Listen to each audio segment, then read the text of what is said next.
Hello, everyone, and welcome to Grip Lock Foundation Disc Golf's weekly podcast. I'm Hunter, joined as always by Trevor and Konner. We had the great old Discraft Great Lakes Open go down. Is that what it's called? Yep. The Great Old. The Great Old. That's fun. I think it's like the 41st annual or something crazy. Yeah, head on the baskets. Patreon question of the week. We'll get into that here in a second. A little Trevor's trivia. A question I want to pose. You know, it's always pose fun. it, man. I'm not going to pose it now. I'll pose it later. He's going to pose it, though. And then we got to talk about some power rankings. But first, quick word from our sponsors. Today's show is brought to you by Manscaped. Your body deserves products that are not only skin safe, but made with safe ingredients. And that's where Manscaped's Platinum Package comes in. From razors to shower care, this package goes above the gold standard for your body hair. So treat yourself to the world's finest toys at manscaped.com and use our code GRIPLOCK for 20% off plus free shipping. The Platinum Package 4.0 is the one-stop shop for the man who deserves it all. They designed this package to allow you to fully align your entire hygiene routine with elite products. Inside of it, you'll find their Lawnmower 4.0 trimmer, Weed Whacker ears and nose hair trimmer, Ultra Premium body wash, Ultra Premium 2-in-1 shampoo and conditioner, Ultra Premium deodorant, Crop Reviver anti-chafing ball deodorant, Crop Reviver ball spray toner, anti-chafing boxers, the Shed travel bag to hold all your goods while traveling. The Lawnmower 4.0 body trimmer and Weed Whacker nose and ear hair trimmer feature proprietary advanced skin-safe technology to protect your delicate parts and holes. Both are waterproof so you can shave with less mess. The Platinum Package 4.0 covers all your bases from head to toe, so get 20% off and free shipping with the code GRIPLOCK. That's one word, GRIPLOCK at manscaped.com. That's 20% off and free shipping at manscaped.com with code GRIPLOCK. Use the Platinum Package because the gold standard is no longer good enough. Oh, snap. If you want to keep your man safe, use Manscaped. That's right. Hunter, you're kind of popping off there. That was like... I was reading it fast, yeah. That was very You impressive. know, it'd be a fun, like, shtick for Grip Lock, like our regular ad reads to, like, time them so people can, like, watch us and see if I can... I bet that the companies would love that. I was like trying to read it as fast as possible. It'd probably get retention high though because That's true. I'd watch to see if the guy could beat it. Yeah. Something to think about. Okay. Maybe we'll pitch that to them in our next meeting. Yeah. All right. To the Patreon question of the week, or maybe we should just have like a segment. Like, what if you like didn't hear most of the words, but it was fun? Guys, none of these ads are real. Like, we just do them to make people think we're successful enough for ads. I would be funny. Like, nobody's ever like. I think back in the day, a lot of people used to be like, oh, wow, that's so cool. You're working with this company or that company, you know, when we work with certain bigger companies. But, you know, if we just like started coming out with like humongous companies, like would people like notice? This show is built Ford tough. No, I don't think they would. I don't think give two fricks. Obviously, y'all love using the Manscaped code and for a good reason because Manscaped's great. Yes. That's why they've been with us for so long. We should get a tire sponsor for Grip Locked. Makes sense. Grip. You need tires? I wouldn't mind some. Let's get to the Patreon question of the week. I think it's a food. If you're wondering where this comes from, it's from our Patreon, patreon.com/Foundation Disc Golf. You can join the Heiser Club. You can actually get a 7-day free trial, and you can pop in. We have the deal of the century. We have a weekly podcast over there called The Mailbag, where we answer each and every question that's asked to us. All of them. Some are disc golf related, some are not disc golf related. Sometimes we have packages to open, sometimes we don't. It's the best We're day more of the week. excited when we have packages to open than when we don't, but hey, we're excited every time either way. And there's a lot of other exclusive content, contests, discounts, exclusive access, all kinds of stuff. You can head over to patreon.com/Foundation Disc Golf to learn more. But this question comes courtesy of Nathan McMurray. He said, Come on, Nathan. You're in charge of naming a hot sauce after disc golf terms or themes. What would each of your names be? And then he gave us two suggestions to kind of get the ball going. He said his would be the 3-putt or the Birdogey. I love the 3-putt. I think the one I went with before was Turn and Burn. But I think that's obviously the best one. I think Heiser Bomb is a good one. Heiser Bomb is because it's kind of like the bomb, like the popular one there. I think I'd probably go with Meat Hook. Meat Hook's good. Or maybe just a simple Out of Bounds. Out of Bounds is solid. Or OB Stroke. I think I'm going to go... I want to come up with a new one. I don't want to say what I said. I think you said... I don't want to say what I said. But it was good. I liked it. I don't remember what Can I say it? Yeah. I think Hunter said Triple Mando. Quadruple Mando. Quadruple Mando. I like that. But I want to come up with a new one. Something spicy. Hey, what's something in disc golf that's like spicy? Oh, mine would be called the halal shot. Spicy shot of the day. Spicy shot of the day, dude. No. The halal guys. I think we're going... A holy shot hot sauce is the holy shot. Holy shot hot one. sauce. That's a good one. Or... The Albatross. The Albatross. The Philobatross. Yeah. Get Philo in on that thing. I was going to say like... I don't know, something like Black Ace. Because I feel like Black Ace is a good one. I feel like it'd be better to name the hot sauce after like Paul's emotions when the holy shot went in. But I don't know how to name it that. You know what I'm saying? Just got thrown in on. Big putt. Just got dunked Big on. putted. Big putt. There you go. Big putted. There's a lot of good hot sauce names. Foot fault. Ooh. That's a good one. Yeah. I like footfall. Wet tee pad. Yeah. Ooh. Oh, dang. Wet tee pad. Wrong dude. disc choice. Oh, man. Uneven turf. That used to flip. wrong turf the wrong way. I used to be better than that. Wrong way grain. That used to flip. Don't nice me, bro. Hot sauce. Let's call it nice. Yeah. Nice. Ooh, because the hot sauce nice is you. Yeah. Ooh. There we go. See, we always come around. What goes around comes around. Let's talk about DGLO. The Discraft Great Lakes Open. DGLO. What is it? The good old or the Good old. The good old. Well, I think we all should start referring to it as DGLO since that's what Bert calls it. Yeah, the DGLO. I'm down. I'll do That was it. very funny. Every reel, he's like, "Yeah, we're out here at the DGLO." I mean, any normal person would Yeah, no. jump to that conclusion. It's just That's true. DGLO, baby. But it's just funny. Did no one say? No like, one hey, said, call like- it D-Glow? Well, I mean, what were you gonna say? Like, you didn't say anything wrong. I know, but yeah, you're You right. would have thought. Yeah. You would have thought like everyone had been calling it DGLO. It's funny. Whenever you say DGLO, I almost don't recognize that name. If They it's- put it. They threw a if stat a up. teleprompter was put in front of me and it said DGLO, I'm reading I would DGLO. say No, absolutely. He DGLO. didn't do They anything. threw Konner, up a- back off. Yeah, I Konner, didn't dude. realize Hop off Bert I Kreischer's wasn't back. trying Yeah, to. dude. What the Me frick, and dude? Bert Get off the close. Bears' back, bro. He's gonna bite you. They put on Disc Golf Network a like stat. They popped a stat up, and it said LDGO. I'm imagining they just misspelled DGLO because I was trying to think of like what tournament is that they're talking about. It was like Yeah. standings for like points. Yeah, no, and it said that's what- LDGO. I was like, oh, it's Ledgestone. I was like, no, maybe, but no, right? Lakes Discraft Great Open. Yeah, I think it had to be DGLO, and they I think it was a put mistype. the L in the wrong spot. They were really just but it really threw trying me to for a hit him loop with for a it. second. Yeah. Anyways, L let's talk go. through L to go. There you go. Some results here. On the FPO side, we had Owen Scoggins taking down her first ever Elite Series. Ella Hansen came in second. Kat Murch came in third. Owen Scoggins proved you wrong, Trevor. She made you eat your words. She can win. She did win. She did. Congratulate. No, listen. When I put the can't win curse on somebody, it's not that I don't want them to win. Congratulations, Owen, breaking the curse. And to be fair, Owen, yeah, come on. And We to be- should have made you wear a shirt that said like "I got owned." I got owned. And to be fair, like Owen, it was always more of a question of just her age. Like she can't throw as far. She always very skillful player. So yeah, congrats to Owen though. That's great for her. I'm glad she was able to get an Elite Series. This win. was not a tournament I thought she was going to win. I put her in the top three on predictions because like yeah. at this point, especially in a field without Paige Pierce and Kristen Tatar, Owen Scoggins is the constant. So I obviously had her in my top three, but She's very consistent. I really thought this was going to be. I thought it was going to be Holland Hanley's weekend. It could have been, Yeah. but Ella Hansen. Maybe I'm wrong for this, but I always just put her and Holland Hanley in the same category. And Ella Hansen was up there.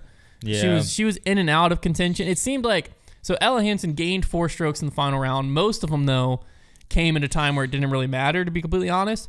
Half of them. When I was watching the coverage, it felt like if there was a stroke that mattered, Ella Hansen didn't get it.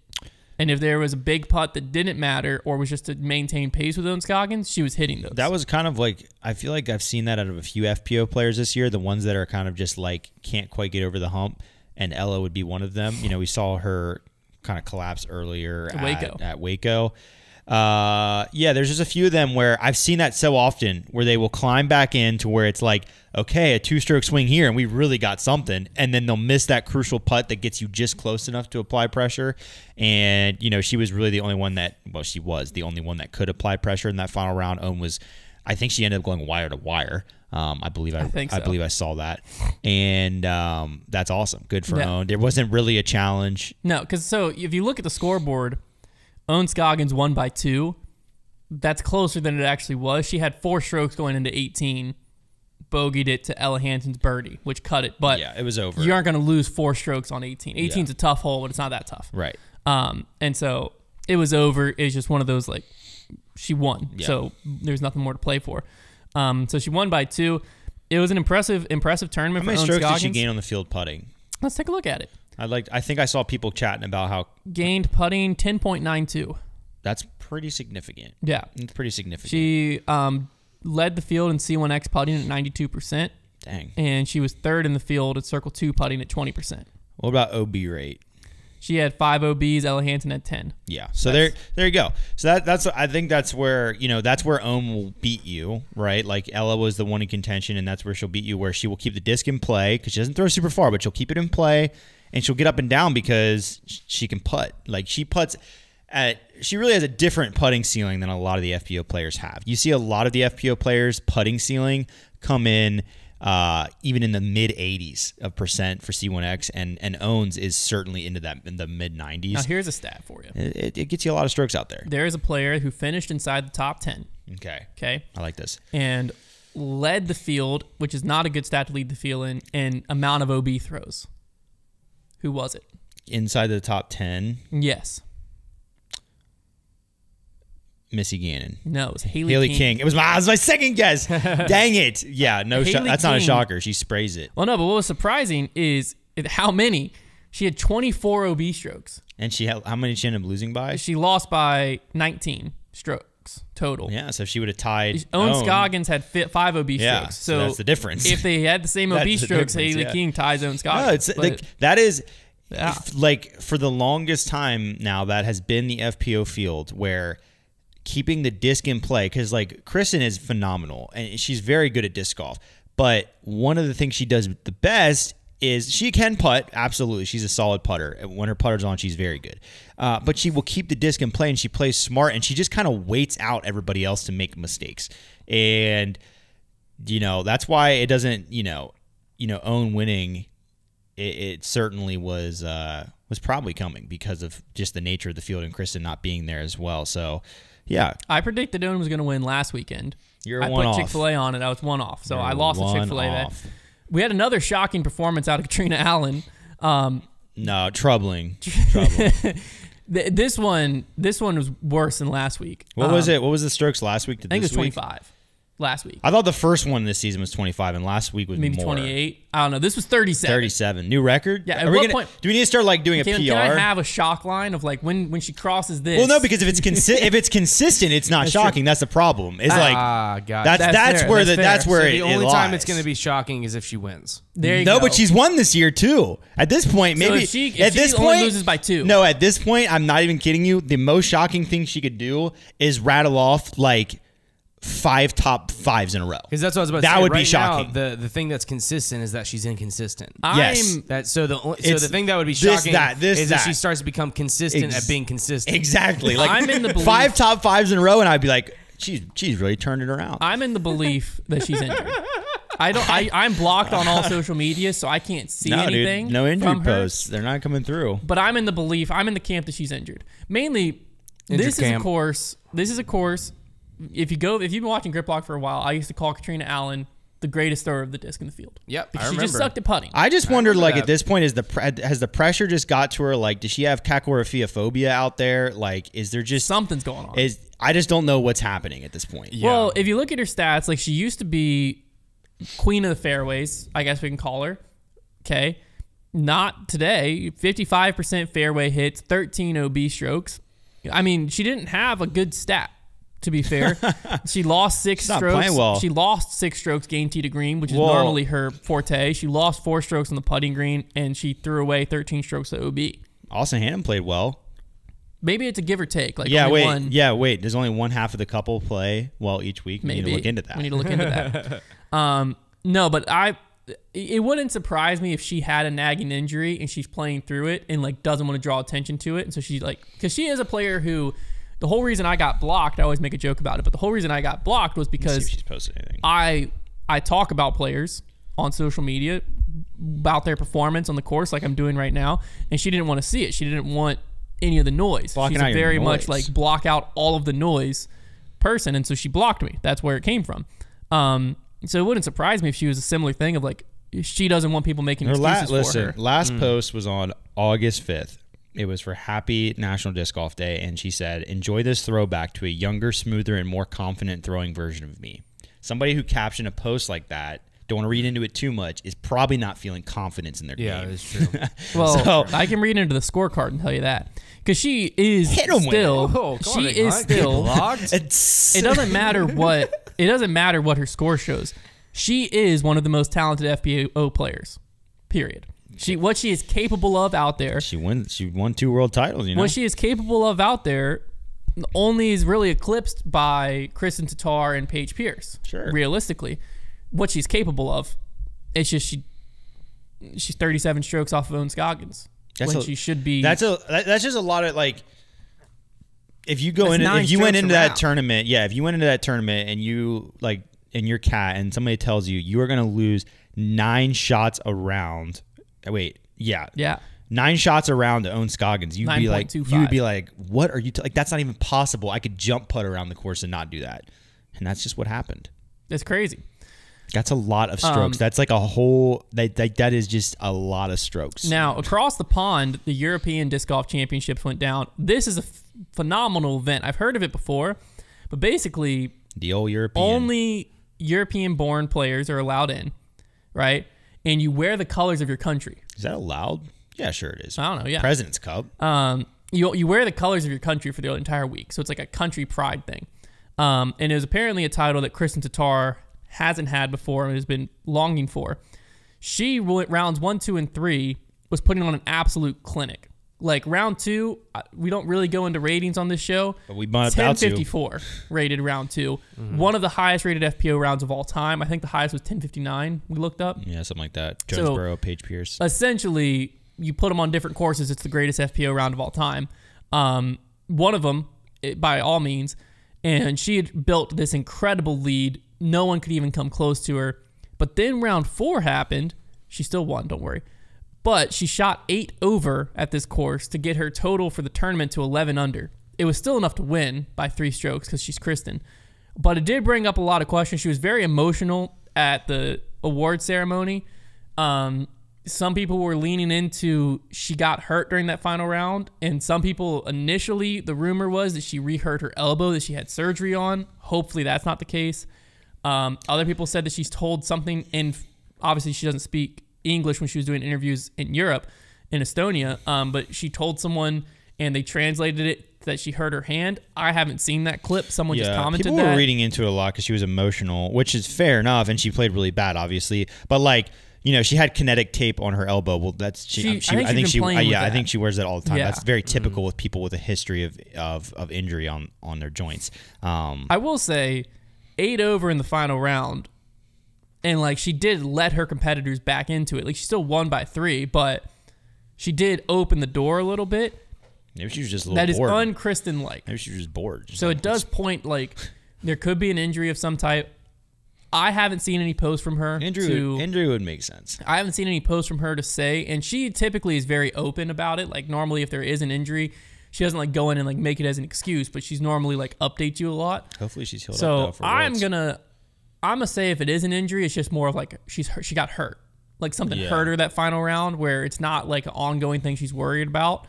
Because I think if it was, she would have made a post. But maybe she's trying to get it diagnosed and she's going to make a post later. It is troubling, though, that final round. That word again. But, yeah, hopefully she's not injured. I don't know what I'm going to do. If Kristen's hurt and we got to watch, well, I'm going to just be honest. Watching DGLO, the FPO field needs Kristen Tatar. They need it. They need Kristen Tatar, Paige Pierce healthy, and Katrina Allen back in confidence. What the FPO field needs. If we go into Worlds, and if Kristen's injured, let's just lean into that narrative. Kristen's injured, Paige Pierce obviously isn't going to be able to play, and Katrina Allen might as well be injured. Worlds is wide open. Paige Shue might repeat and win at GMC again. This is when she won her last one in 2018. Yeah. All right, let's break it down right now. If that scenario, if Katrina still is playing really bad, well, let's not even say that. Let's just say with no Paige and if Kristen were out, who's going to win Worlds? If no Paige and Kristen's out, yeah. I mean, can we say Kat's going to play bad? Sure. Because like I would still pick Kat. You would? Yeah. I don't know, man. I don't know. Losing 9 strokes around like that. But you flip a coin. You're right. She's won twice this year. You just said. That's for sure. If we're gonna say Kat's playing bad, period, then Valerie Mandujano would be my pick.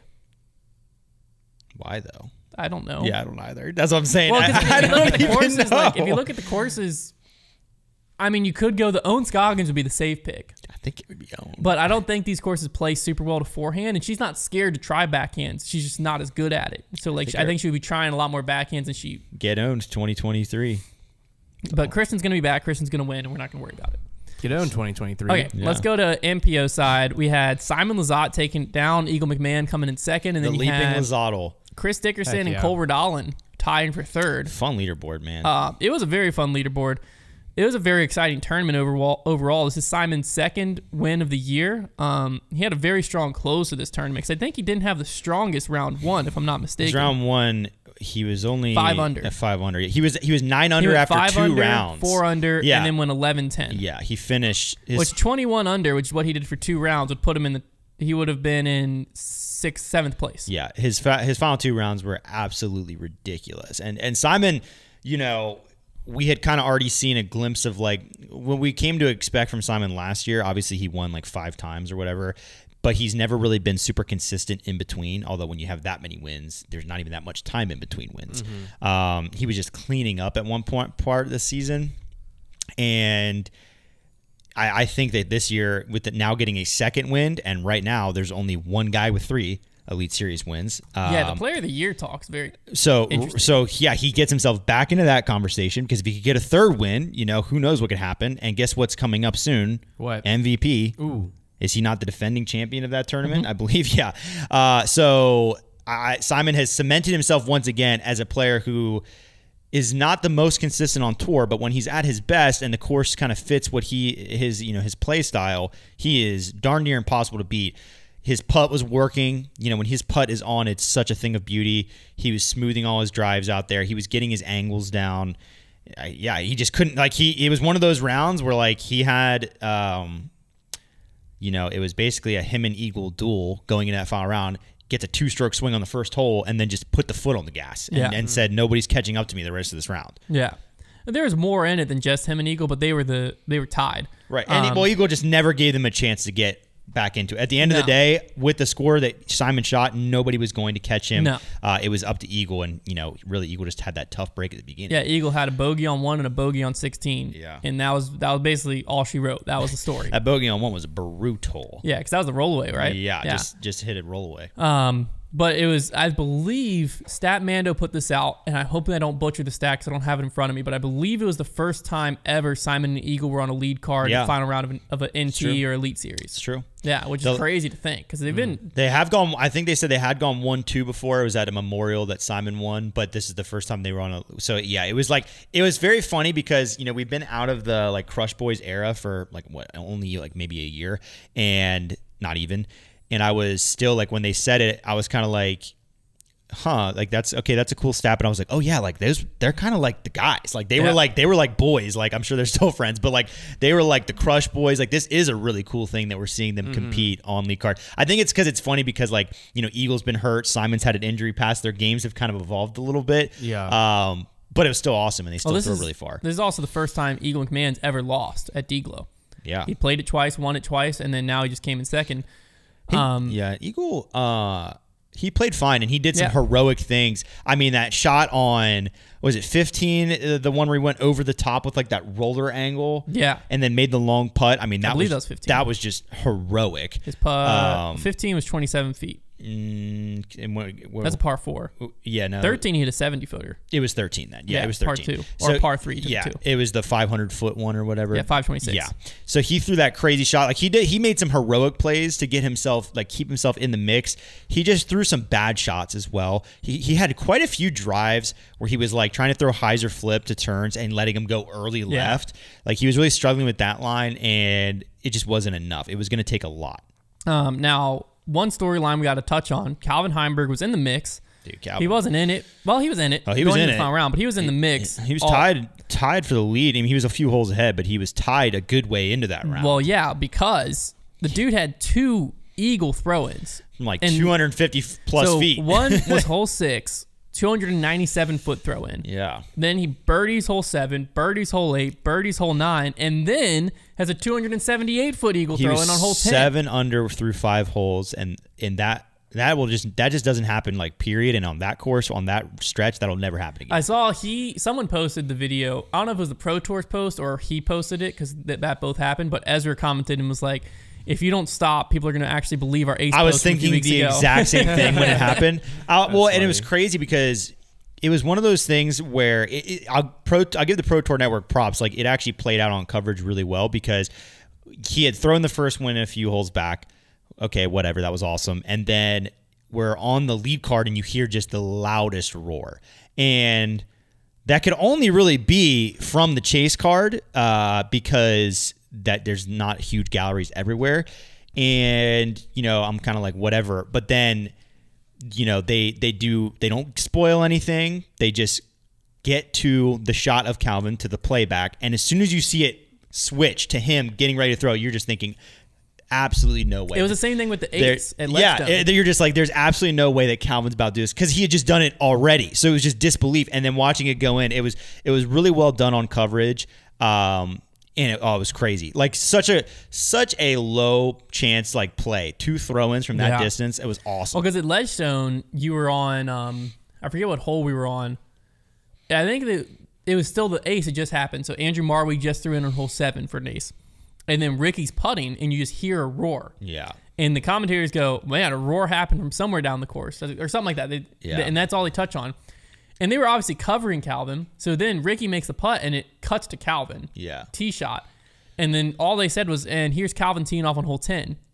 And so then you watch the ace, and you still, like, the whole flight, you're like, wow, that looks really good. But you don't know that's where the roar came from. Yeah. Because there's a chance the roar comes from, somewhere, hole 12 of the water tower, and there's a bunch of people there, and there's not on coverage. Well, yeah, it's like this mixture. Whenever you see it, whenever I saw it pan to Calvin, it was just a mixture of, like, oh my gosh, he just threw it in, and, like, surely not. Like, there's still, like, that little, like, disbelief, because you're like, surely they're just panning to his shot next, but there's no way that he throws this in.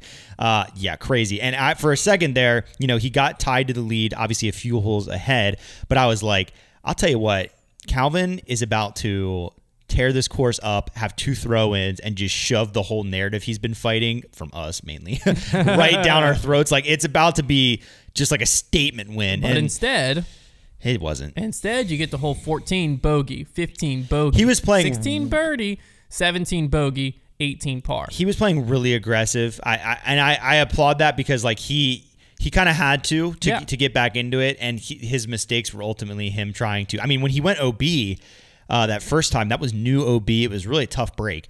But he was playing super aggressive, and that's how he had to do it. It was going to have to be just a fairy tale round. Yeah. But it was fun to watch. It was very fun to watch him pushing, and everybody kind of pushing. There was a lot of emotion in that final round. Radon and Dickerson were playing solid for a lot of that round. Yeah, they did nothing. They made some wrong. great putts. Kevin Jones was trying to push. He was just missing a few crucial shots, but there was a lot of excitement. Well, he would have finished in solo third, but he double bogeyed 18. He even had a putt to be what would have ended up being tied for third. Missed that. Well, Radon missed the most valuable putt. He had a putt for solo third and missed it, and it was a pretty makeable one. And I got to imagine that putt would have been worth a good amount of money. Yeah, I mean, nothing crazy, because he still finished tied for third. So you split third and fourth together. He lost half the money he could have if he would have. Yeah, when you get that high up in Elite Series, those putts start getting worth, like, I mean, probably over $500. Yeah, that's a lot of money for a 30 for a guy that just won last week and took him $12,000. Yep, still a lot of money. He's probably made 20 something this year. $36,000 this year. Yeah, without DGLO in there, so $500 still a lot of money to him. Where is the? I mean, he Venmo'd me for it. He asked me to Venmo him for his Chick-fil-A. He was good on that. They don't have payout out yet. It's depressing. I just like it as a storyline that, like, I like that our purses have at least gotten to the point where, like, that putt that he missed, like, you could tell he was upset about it, because, yeah, points wise, he's still going to get third place points, but that was worth a good bit of money. So the difference between third and fourth in FPO is $1,400. So tying third and fourth would be like $700. Yeah, that's a costly putt to miss right there. It's just something when I was watching golf and the stroke was like Victor Hovland just made $1.4 million with a putt. Like, that was the difference between first and second. And we're talking $500. That's where my mind scales. Like, well, you got to scale their net worths. Well, yeah, I'm just saying That's why I'm like $700. Like if it was like a 2,000, I'd be like, oh frick, yeah. I mean, I still think I would miss a putt for $700. Yeah, I was about to say, someone puts you in front of the basket and says $700. That's where my mind is coming from. I watched you. Victor Hovland, and like the difference between first and second was $1.4 million, and like that's what a putt's worth. That is your mistake. Tour. Take 4 zeros away. Yeah, bigger numbers. 5 zeros away. But I mean 6. 1.4 million to also tours in a van. I'm pretty sure. Something crazy. It's a lot of tanks of gas.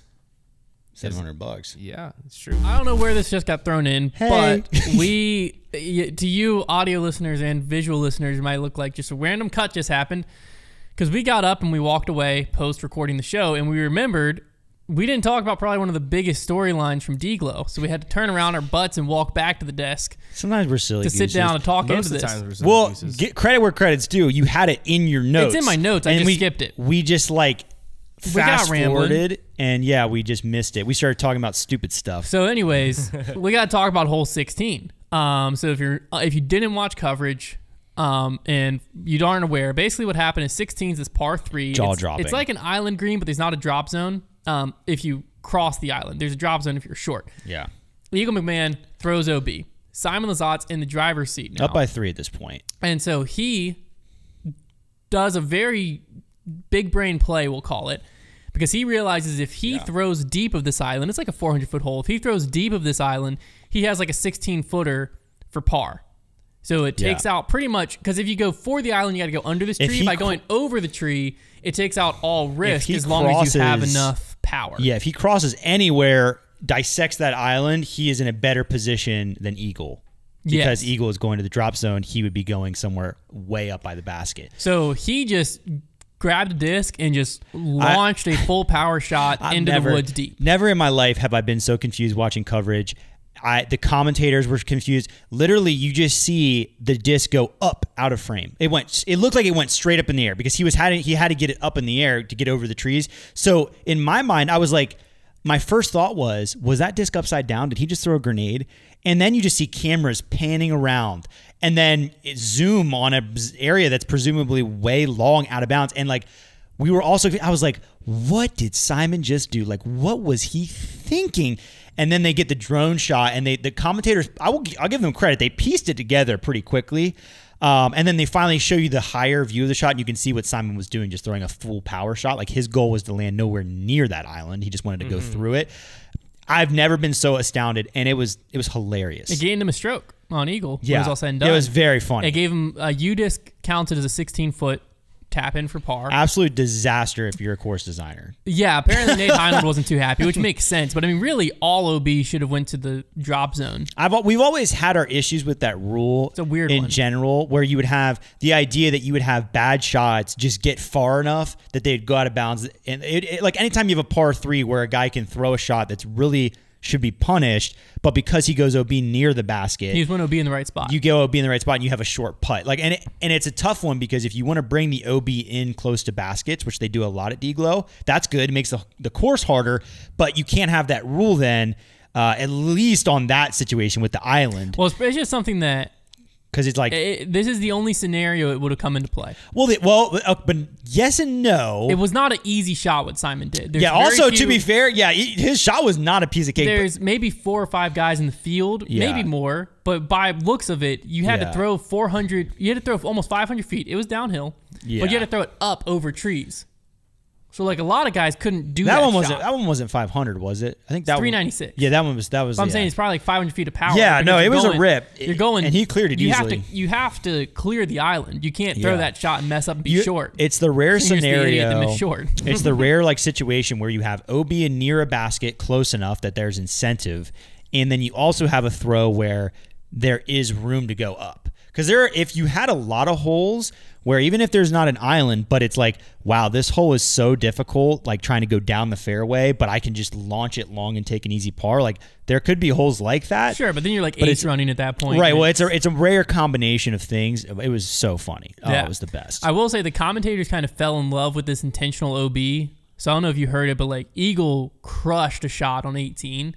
Yeah. In my opinion, it looked like he was trying to turn a disc over and didn't get the turn. It just went OB.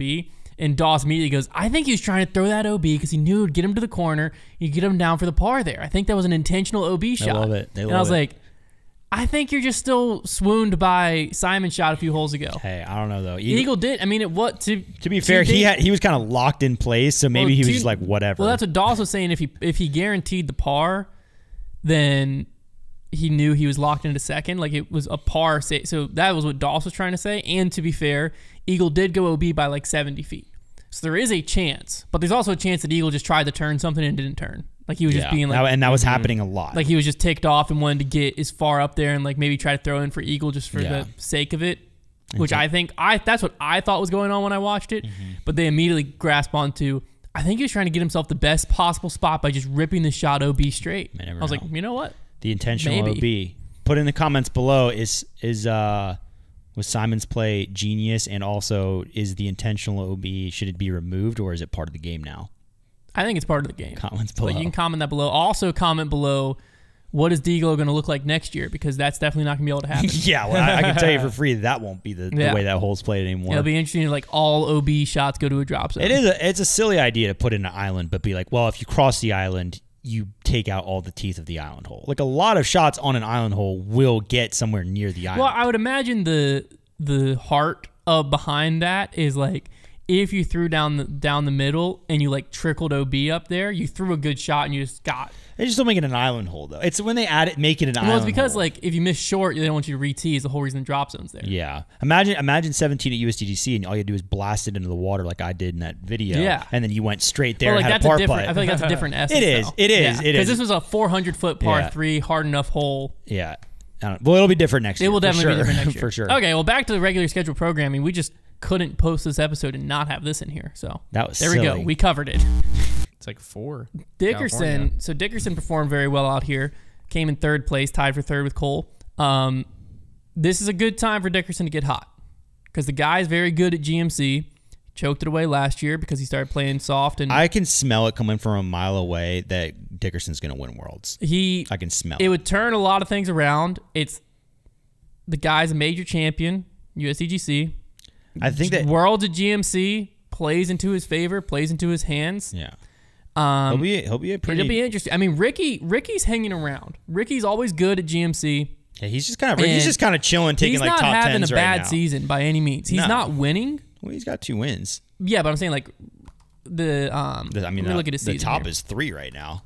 For like past season standard, yeah. But it's just like every week he's not like podium. Yeah, you know what I mean? No, he hasn't been getting his in wins contention come from the as much. preserve. He only has 1 win, unless I'm crazy. Yeah, just the preserve. Oh, he's his other silver. win's a silver. So he has 1 win. You're right.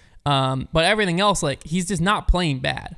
Yeah, like the Open at Austin was his first tournament back. He, I believe, DNF'd, but then he goes 8th, 6th, 11th, win at a silver, 9th, 6th, 18th, win at the preserve, 5th.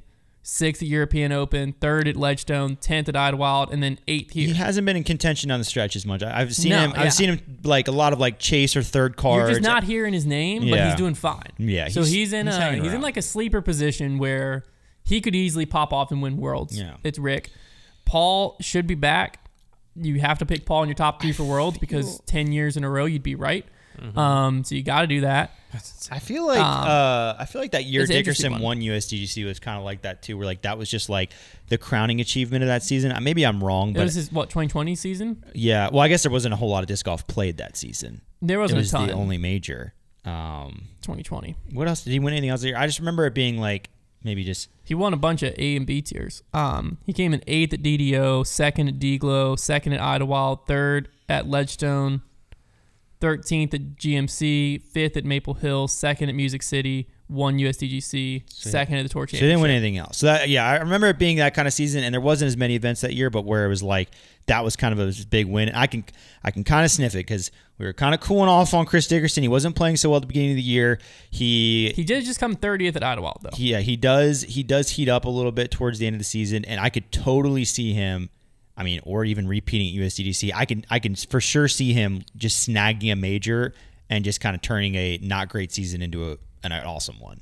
Like that's all it would take is just win a major. Worlds is going to be very interesting because you have a lot of players right now. 5 rounds too. You have a lot of players right now that a win at Worlds puts them top of the list for Player of the Year.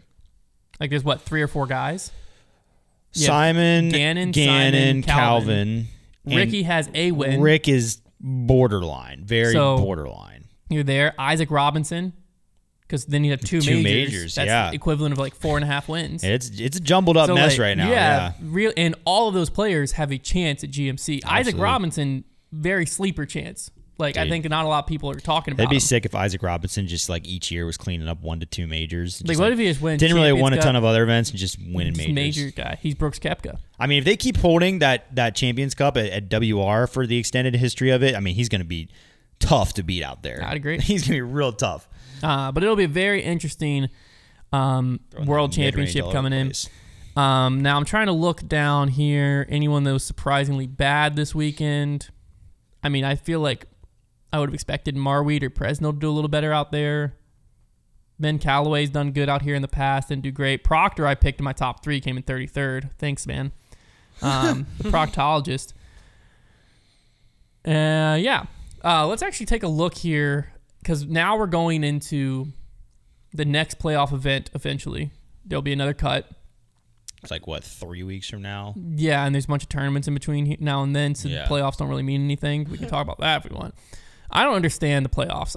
I want to wrap my mind around it, but like, this is what happens here. You have DGLO playoff next week, which, to be fair, this is probably going to be the weakest field of the year, the AFDO. Rochester, you don't want to go? Silver event, right? Field back wide open, as far as I know. Yeah, should be. So we go playoff event, we cut it, we're getting cutthroat, here we go, it's the end of the year. Oh, everyone's back playing silver event. Oh, everyone's back playing a major. Points are worth way more.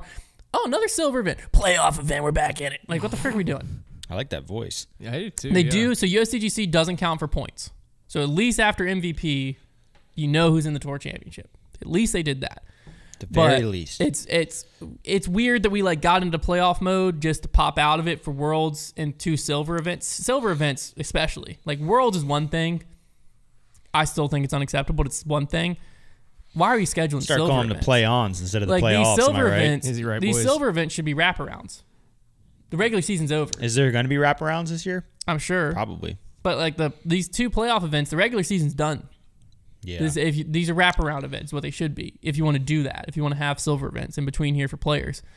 But it doesn't matter, whatever. Doesn't matter. So the cut to MVP, as far as we know,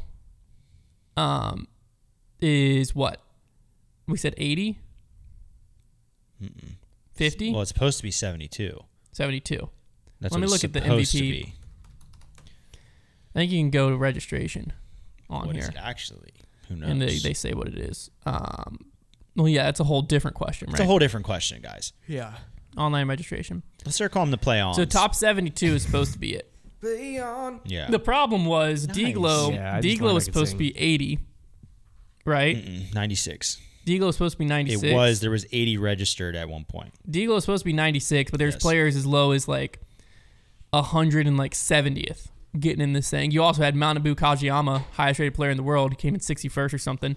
Dang, he's not going to be highest rated player in the world. He averaged like 990. Manabu. He sounds like a drift car driver. Slid in there, and like he hadn't played any Pro Tour events. So was he just like the sponsor exemption for Prodigy or something? Like I don't understand the playoff model. But anyways, it's top 72. If the line is drawn in the sand, as it should be. Wow, Jake Mon takes one spot in. Yeah, so unreal. But you got to remember we have Worlds. You've got to remember we have Worlds. And he's also registered for a silver and event. a silver event. So it doesn't really mean anything. Yeah, this is really not a pointless update at this point. Yeah, should I even do it? Probably not. Yeah, I was going to. Just what doesn't matter yet? Here's the line, but it doesn't matter. Why are we in the playoffs? It would make more sense to talk about the Tour Championship line let's look at the Tour Championship line. Like who went in and who went out. Presnell almost dropped out. We had no one jumped in unless someone jumped a ton of spots. Burridge got closer. Burridge is now like 20-some points away. So the line is, you have Andrew Presnell. He is the line in 31st. Vino Makala's in 30th. Chris Clemens is in 29th. Nico LaCastro helped secure his spot. Yeah. He's jumped up to 28th now. Top 15. Robert Burridge is right at the line, 32nd. Double G is in 33rd, which the line, to be fair, is at 31 because of Parker Welk, who is qualified based on his DDO win. Yeah. So the line's at 31, not 32. Something to keep in mind. Something to think about. Robert Burridge, Double G, Paul Ulibarri, Eric Oakley, Chandler Kramer, Brody Smith, all on the outside looking in right now. Very tough to get into that tour championship. Brody Smith is going to have a very hard time. He is it's good. 73 points away. It's going to come down to Worlds. He's not playing a silver event this weekend, so his chances are Worlds and the MVP Open. He's got to go into the woods in Vermont over 5 rounds and somehow string together like a top 15. The good news is he's a better woods player than everyone in front of him. Not true. But he's got a chance. Because GMC does have that one course that's a little more open. Watch out for sneaky Ulibarri. That's true, it does. Yuli could definitely sneak in there. What? Ulibarri the Snake? Yeah, Ulibarri Snake. But yeah, so basically, Silas Schultz, even if they have really good performances at Worlds and MVP, there's a lot of players that could get in there. It's just going to take some serious work. I would say the player that is safe, the first player I would call this guy's not going to be bumped out, we'll call Ben Calloway, 23rd. Oh, Joel's not getting slid out. Probably not. Joel's good. But it's based on performance, he should be fine with his performance. But 460 is catchable if he sucked. True. Okay. I respect you. See what I'm saying? FPO wise, let's see if it's anything of interest over here. We have the lines drawn at 19 because I think Valerie Mandujano has won, so she's auto in. So right now there's a tie between Lisa Fakis and Hannah Wynn. Holly Finley's on the outside looking in. An actual tie. That's crazy. Yeah, to .25. What is the tiebreaker? Did we remember from no, there wasn't a tie between Paul and Rick that year. It was Rick got him by a little bit. Yeah, he had I want a tiebreaker, and I want it to be a putt off on a skyscraper. So the outside looking in right now: Hannah Wynn, Holly Finley, Rebecca Cox, Alexis Mandujano. That's the outside. Alexis Mandujano is charging though. She's charging. She's gonna sneak in there. I'm telling you. I mean, she's only 8 points out. Yeah, so she's gonna get in most there. likely. Alexis Mandujano is. It's really a little bit of a dogfight. well. I mean, Lisa Fakis with her performance at DGLO just got in. She moved up 2 spots. Rebecca Cox just fell out. Gosh. So it's gonna be a lot of back and forth to see who ends up at the Tour Championship. Lisa Fakis. And the 2 main ones are gonna be Worlds and MVP, but the 2 silvers in between also have something to say about it. We're getting real close to Worlds. Who's ready for a companion stream, huh? I'm very ready. I'm ready. I'm excited. Hit him with it. I'm sick of the playoffs, but I'm excited. We only have one playoff. The play-ons. If you guys don't mind me derailing us for 1 second. That's fine. We're about to go to Trevor's Trivia. So. All right, cool. This is a good time. I think I just thought of the best pressure putting scenario, as in the best way to put the most, I won't say the most possible pressure. Yeah, but so point a gun at him. Very close. Oh. So you take him to New London. You put a 1-wheel on the line. Yeah, that's about it. No, this is also very unrealistic. This is not a real scenario. Okay. They're on a platform. Okay. On in between 2 skyscrapers. Mm-hmm. All right. So 15 feet, and they're on the platform, and the basket's right there, and 15 feet away on a different platform. But their platform is held up by ropes. Okay, 10 ropes. Okay. And every time you miss a putt, one of those ropes get cut. I'm not putting. Yeah, well, you have to, I think, in this You're scenario. just going to stay up there the rest of your life. And you, okay, so you're trying to get from one side of the platform to the other side. Every putt you make is 10 feet you can move, and you're 100 feet away. How far are the putts? 15 feet. And how many ropes do I have? 10. This isn't a game. He said 10. This isn't a game. I'm just telling you, that would make a lot of putting pressure, right? Death. Well, yeah, because you're dying. Yeah, You're death. dying. You basically just said, you know what's scary? Death. It's not just death. You also have the pressure of you're thousands of feet in the air. Right. Which is on the other side of that. Well, right, but he's saying, you're also being but scared. You're also looking it in the eye as well. You're not just scared of I'm going to die. You're also scared of I'm terrified of my scenario. Yeah, of my situation. Yeah, you're right. That is scary. Maybe it's Patreon video. That's scary. It would be I think I'm just rapid firing all 10. Just start aiming 4 hands around the scoobers. basket. I'm just throwing Just get it over with. Because you don't want to be sitting over that last putt. You don't want to be sitting over that. You know what I mean? putt. And you're I have to make 8 in a row. Last place I want to be is sitting over that. And last I was you trying missed- to balance on a board on one rope. You've made one putt out of the first 8 or 9. This you why have to make 9 in a row. My chest hurts. I'm just throwing them all just fast and just either cut all the ropes or I'm there. the one thing about the Mr. Beast videos that is kind of crazy is that when he brings in when him and his friends were doing challenges back in the day, they were already getting rich, so like they started caring less and less about winning an island or whatever. But when they bring in random people, a lot, like that's real life pressure. It's like I can barely make rent, but now I have an island. Well, and I was like gonna say, here's a question. it would be cool if we had the ability. Like I wish we had the ability to be like, okay, Konner, if you make this 30-footer, you get $50,000. And like you're like, well, yeah, of course you do, but not because of just the monetary thing, but just because I want to see what happens to people under that kind of pressure.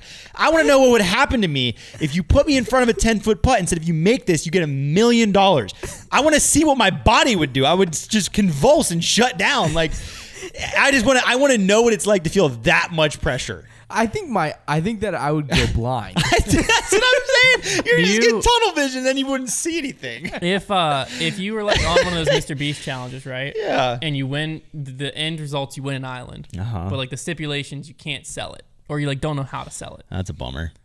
Are you even excited? No. Can I rinse it out? I'm Can I not. rinse it out? It'd be a sick Airbnb. Yeah, that's true. Is there even a house on it? You could find a could way to build a make house profit on off it. eventually. But yeah, I would not be super excited. Yeah, about it. I'd be like, if it was a challenge that was going to cause me a lot of trouble, I would not last. I mean, very if it was like I had the chance of winning $1 million or the Well, island, most of them- then I wouldn't be super excited. because like, about it. how are you even getting if it out was to the just island like anyways? you We're get getting the- way off task right now. well, that's what most of them. Most of them, This is Mr. getting Beast very says like banterish. he gives you cash or the prize. So like Yeah. some people like say like I don't not really a want lot. the Lamborghini. Not a lot of It's use like for an $200,000. island because then you got to Oh, get that's out what I was there. thinking. It's I don't like- have a boat.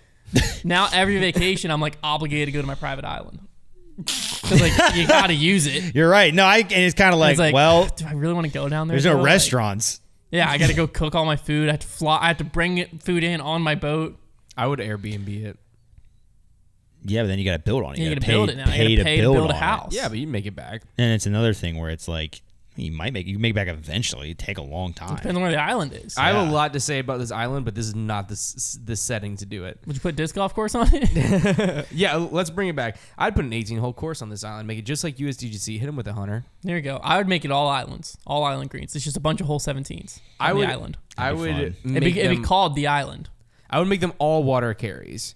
There's no baskets. You just have to throw into the water. I'd have a good time. I'd like to play a disc golf course where it's just floating platforms on a lake, and you have That would be very We fun. make that happen. and you have floating discs. And you just wahoos. swim up and grab them. That's what we did. That would be a so very fun way to fun. play disc We golf. did a tournament Flubby in wubbies. New Jersey. Yep. And they had a floating CTP. You just had a bunch of wahoos, and they put a basket. Lake Konepka. No. What's what's the it called? putter? What's the end of a Camp putter Tecumseh. that? What's the end of Camp a putter? Tecumseh. What's the end of a putter that floats? Oh. The Hydra. The Hydra. Yeah. Yeah. They had hydras and wahoos and dragons. They had all the end of a Heck floating yeah. stuff. All the floaters. And it was just the CTP. So you throw it and your disc would like float. And it was like once everyone had thrown, whichever one was like closest. That would be a fun course. It was very Just a bunch fun. of platforms, and that'd be so much Somebody fun. get on that. Come on now. Come on, All invite right, us to Trevor. it. Hit us with it. Come on, Trev. Oh, you want to play a little trivia? It's our fan favorite segment, Trevor's Trivia. Oh. Today's question. You can win an island, but you can't sell it. What do you do with it? Ah, good question, Trevor. This game's called Which Came First? Chicken or Chicken. the egg? Ooh. No, it's the disc or the disc. Okay. Okay. You guys are playing against each other. Yeah, I hate you, Hunter. But you're dead obviously, meat. I'm going to name two discs, and you're going to say which one you think came first. Okay. As far as PDGA approval date, Okay. yeah, we'll see. I've got Hunter, I don't hate you. You are alive. And I've got well 6 of them, and then I've got a tiebreaker if we need it. Okay. Love All right, it. very first one. We're starting with some Innovas. Oh, is this just a Who's rapid going fire? first? Or Who's No. going Who's no. going first? You go can, first. You both can give answers. You are Oh, you answering want me the to same. Go first. No, you're gonna. Let's do a 1 or 2 hold up at the same time situation, Genius. so that you don't. But then This is podcast what- listeners won't know. well, we can say it as well. This is why The he's second This is why after. he's the trivia guy. We say it as well. We've done this already. It's just better this way, so you're not playing off each other's answers. Why don't we just say the 1 or 2 at the same time? That's fine too. That way He's the a trivia guy. podcast. You're That's- right. No, you're right. That's fine. You can say your answers at the same time. You just say the name. Anyways, all right. Oh, very okay. first one. We've got either the Lion or the Corvette from Innova. Okay. I got And my yeah, answer. we'll just have it. You say just the name of the disc you think came first at the same time. I thought I had. I was really confident for Lion a second, or and then it Corvette? went away. Okay. Are you ready? Yep. Konner.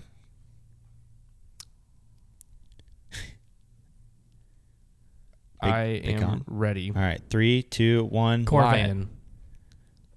It was the Corvette. Yeah. Dang. 2018 versus 2019. That's Very what my close. heart said immediately. My only way I knew it was one. I remember people throwing in college. One was after college, and the line was after college.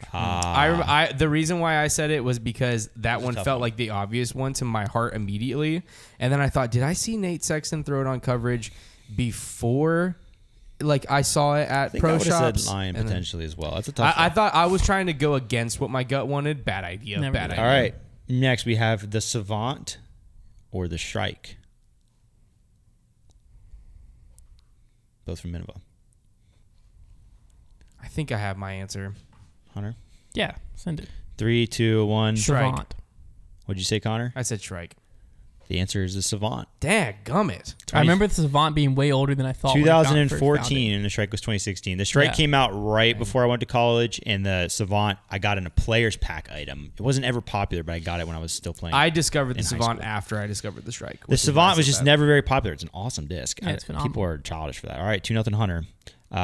Okay, next we have the Katana or the Mamba.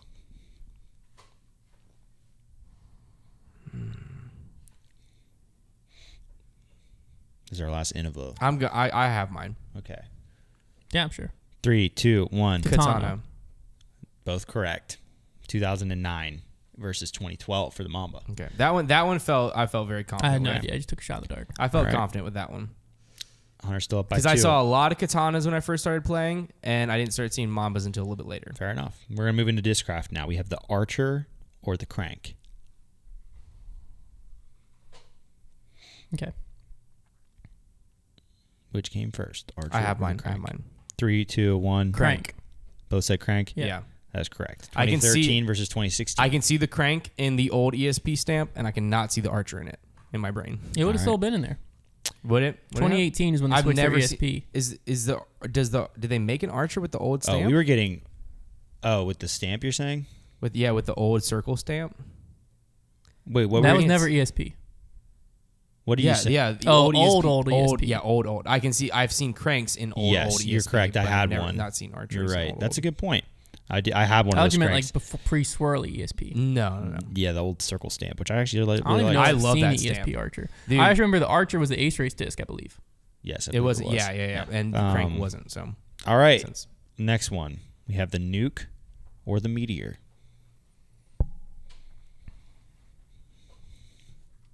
Okay. Okay. 3, 2, 1. Nuke. You guys say Nuke? Yep. Yeah.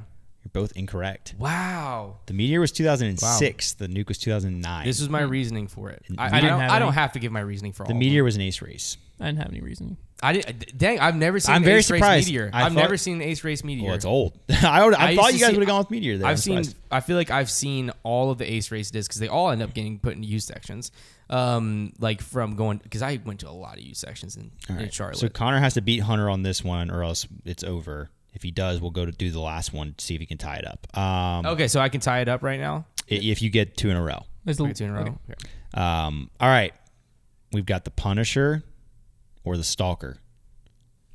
Which one came first? Which one came first? Punisher or the Stalker from Discraft? Okay. All right, I have mine. 3, 2, 1. Stalker. That is correct.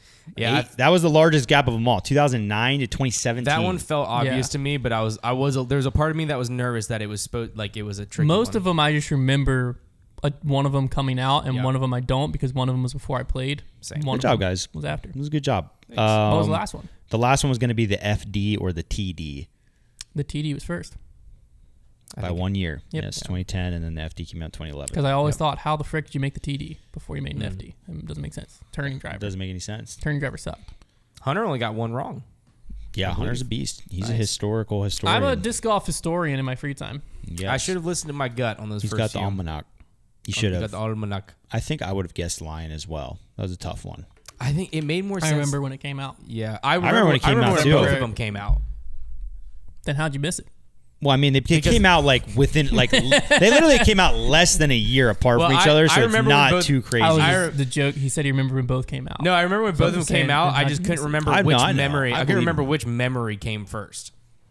You know, I definitely knew about the Lion before I knew about the Corvette, but that's because everybody just threw destroyers. Well, I just remember hit him people. with it. Yeah, my back. I just Hit him remember with it. people When did in the Corvette come college out? throwing the Corvette. 2018, Yeah. and the Lion was 2019. I mean, yeah, it's the same time period. It's just the Corvette. The Lion, like they pushed a little harder, I think, too. And it was like it was a mid that kind of felt like Innova mids were like always going to be a big deal. The Lion sucked. And the they did that Lion was a weird V. stamp. It's a V-Rock. It's just Yeah, no, the the Lion V-Rock. was a It V-Rock. doesn't suck. It's a good disc. I used to bag a V-Rock, a DX one in college. It was a terrible disc. And It feels they like did a- a. they It did feels a like weird a stamp. It's beluga so- whale as a mid range. It's so with a not bead. though. It's just like it's a fine disc. Yeah. It doesn't. Now I'll say this: it flies really well. It doesn't feel as good as like Rocks and. Ooh, you know and, what like, feels their way other worse? mids. Rock Plus. Rock Plus is not a does good mold. not feel good. Yeah, that's Not a feel weird good. feeling one. But yeah, the V-Rock never quite All felt the plus as molds. good. There's Yeah. an Eagle Plus too, I think. That's T-Bird gross. Plus. T-Bird Plus. What Yeah, is there's a it? lot of What does the molds. Plus do? It's the inside rims like angled more. Is that what that is? Yeah. It feels worse for so many other reasons. Than I've that. never thrown any other than the Rock one, and I didn't really like the Rock one. No. Well, the Rock had the most potential to be good. I just thought it was cool. You'd see the T-Bird with like the little plus sign. It was a fun little stamp. The Cobra Plus too.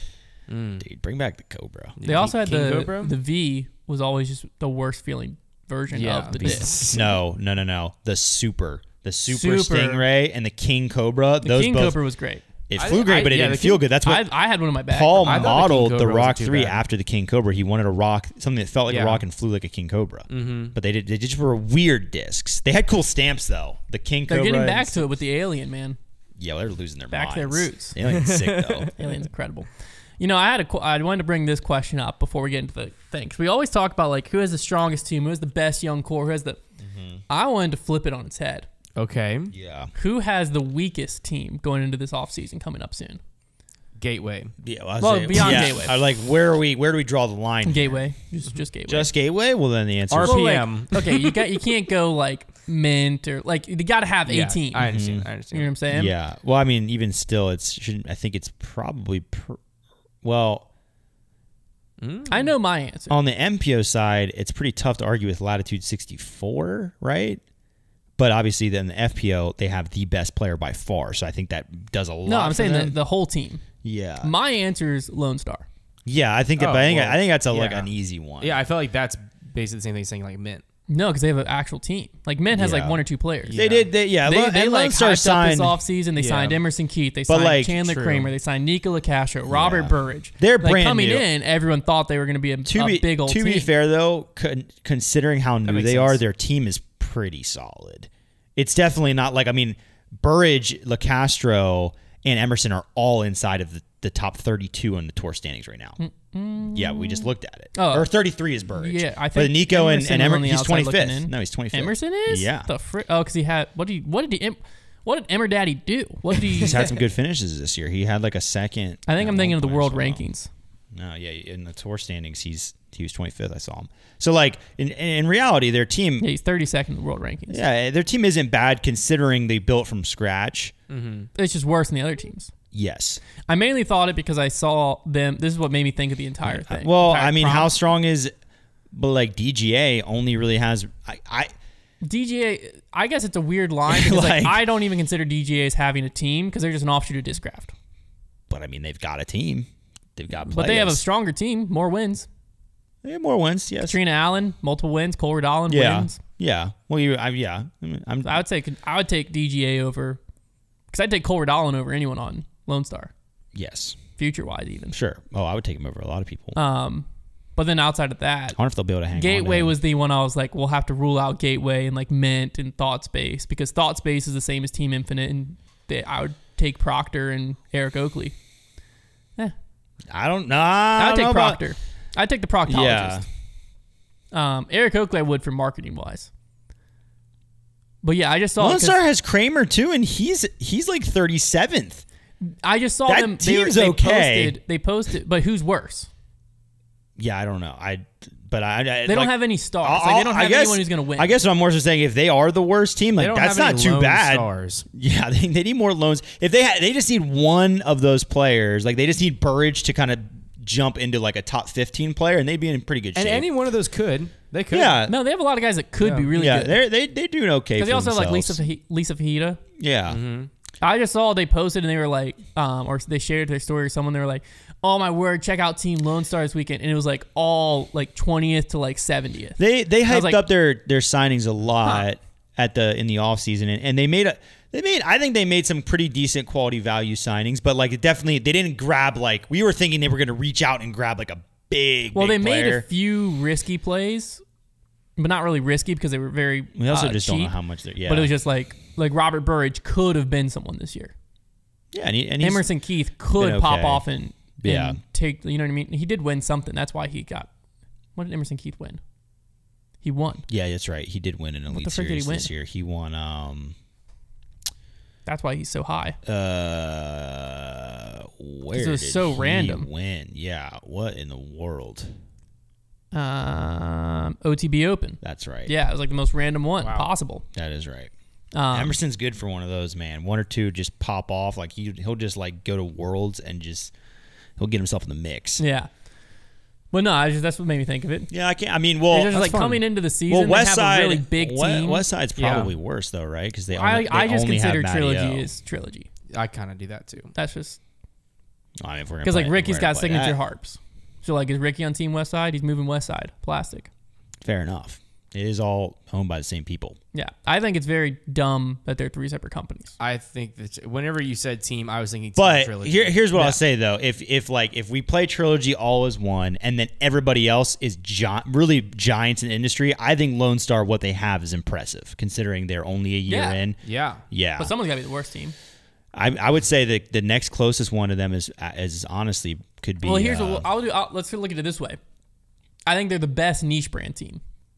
Yeah, because I would put them in. I mean, I guess DGA might technically be better, but I'd put them in the same category as the like. But I guess it's weird because they're their own manufacturer. Maybe that's where the weird line is. Yeah, they're in a smaller category. Because Gateway doesn't really have a pro team. Mm-mm.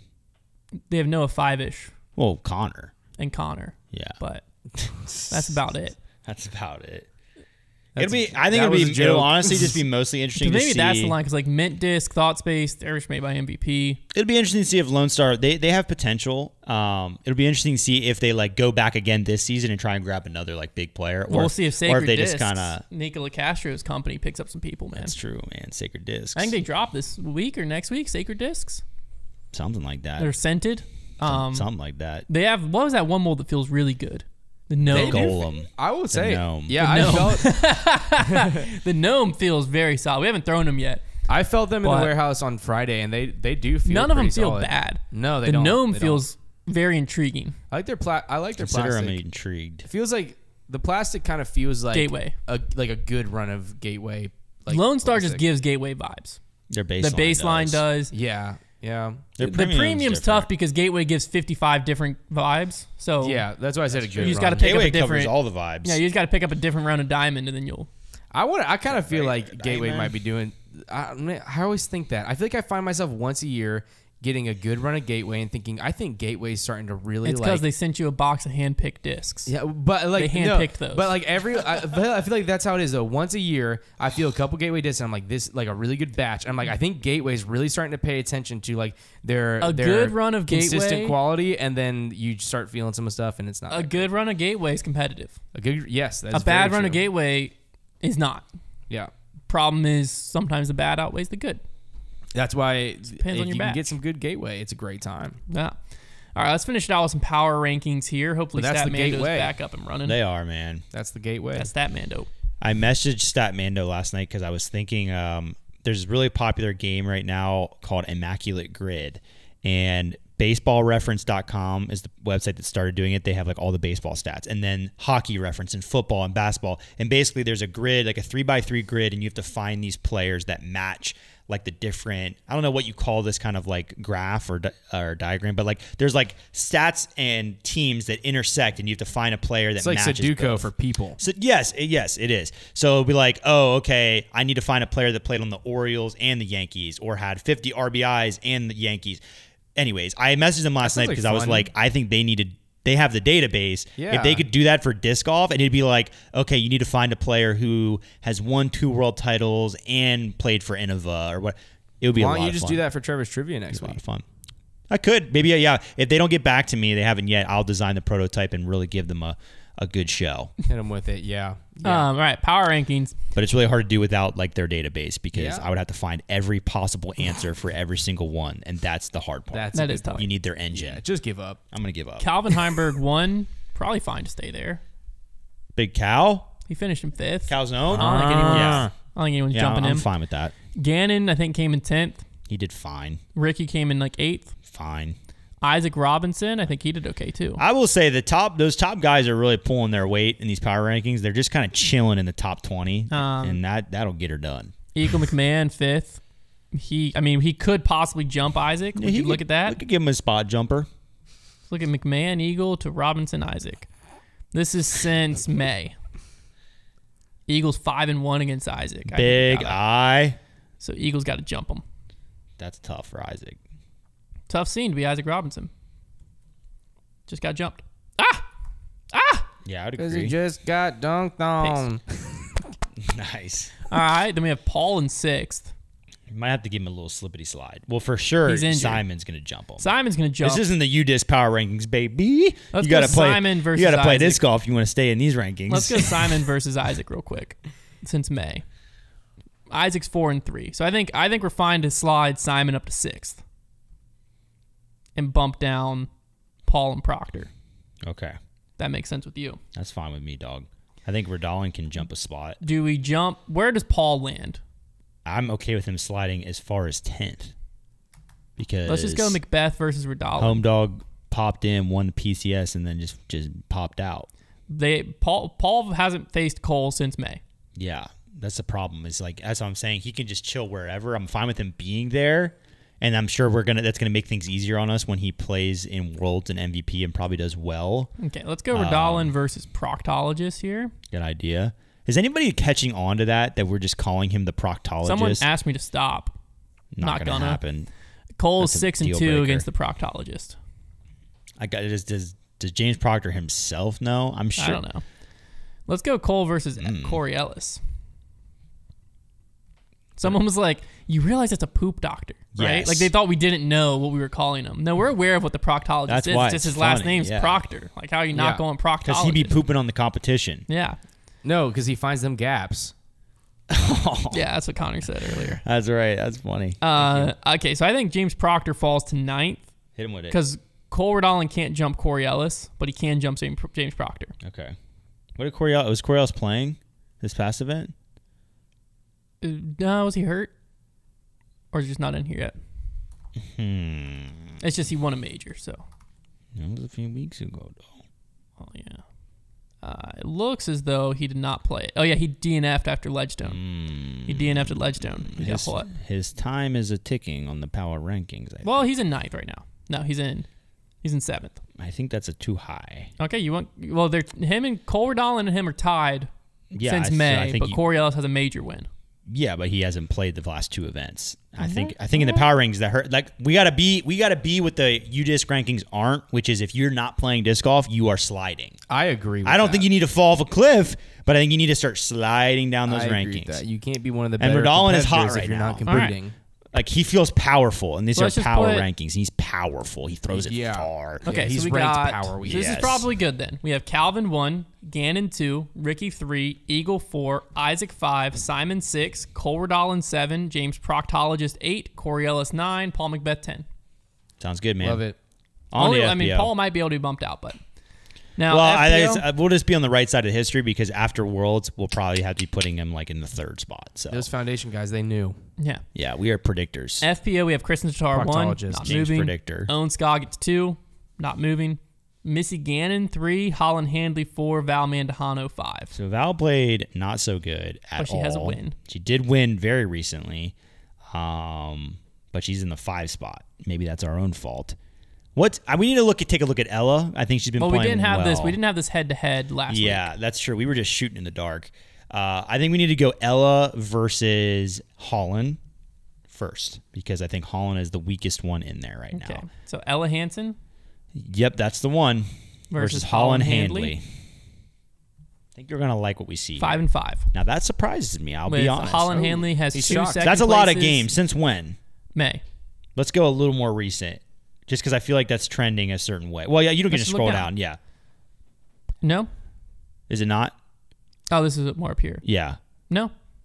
Is it pretty even? So DGLO, Holland Hanley came in 4th. Ella Hansen came in 2nd. Okay. And then Idlewild, Holland Hanley came in 3rd. Ella Hansen came in 16th. Okay. Ledgestone, Holland Hanley came in 7th. Ella came in 3rd. Preserve, Hanley came in 3rd. Okay, it's been all right. It's been back and forth. So Holland Hanley's the better player That's in fair. that situation. It's been back and forth, yeah. Okay. Anyone else you want to compare to? Valerie Manhano to Holland Hanley? Yeah, that's going to be a tough one because... No, 2, 4, and 1. Yeah. But Valerie has a win. I think we probably leave it how it is for the only other one we could look at is let's go Missy Gannon. Yeah, well, Missy also just had a win and has been very good. Like she's gonna be Missy Gannon's tied with Holland, but with a win. Yeah, I think we let it chill. And okay, so I think we're fine there. Kristen, Owen, Missy, Holland, Val. Makes sense to me. Boom. That's the power rankings. All right, there's a silver event this weekend, so no preview show. We'll talk about the results from it next Monday, and then ramped up for Worlds Week, companion stream, all kinds of fun stuff for the World Championships. You're not going to miss out on that. They're up in Vermont. It's going to be a good time, and we will talk to you again next week.